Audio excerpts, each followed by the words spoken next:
Right now, the signs of a stroke usually get noticed only after someone ends up in the emergency room. What if your home could spot those warning signs weeks before that happens? Researchers in South Korea placed contactless sensors in the homes of over 1,200 older adults and trained an AI to watch for subtle changes in how they move, sleep, and use their living space. Baek and colleagues studied 1,224 adults aged 65 and older. 598 had been diagnosed with cerebrovascular disease, conditions affecting the blood vessels in the brain, like stroke. Another 598 were healthy controls, and 28 were people using the monitoring system who were later diagnosed during the study. Over 13,000 two-week observation windows were collected.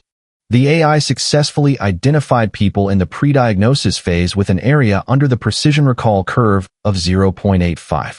That is a strong result for a task this difficult.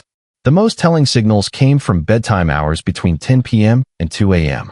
People who would later be diagnosed showed more frequent continuous movement, shorter periods of inactivity, and delayed sleep onset. Here is where the numbers get really encouraging.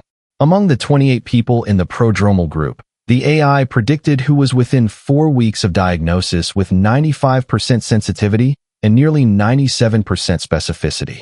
Evening hours between 6 and 10 p.m. were the key window. Lower activity during that period was linked to higher imminent risk.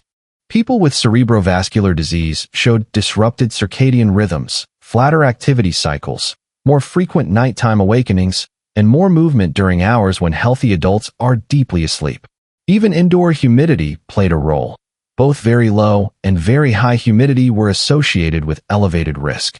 These are patterns you would never catch in a clinic visit, but they are measurable around the clock at home. The bottom line: this is the first study to build a comprehensive smart home AI system for detecting cerebrovascular disease using only passive, contactless data. It is retrospective, and prospective validation is the critical next step. But the concept is genuinely compelling. Your home may carry health signals that the hospital simply cannot see. If this was useful, like and subscribe for daily healthcare AI episodes. New videos every day on the latest in clinical AI research.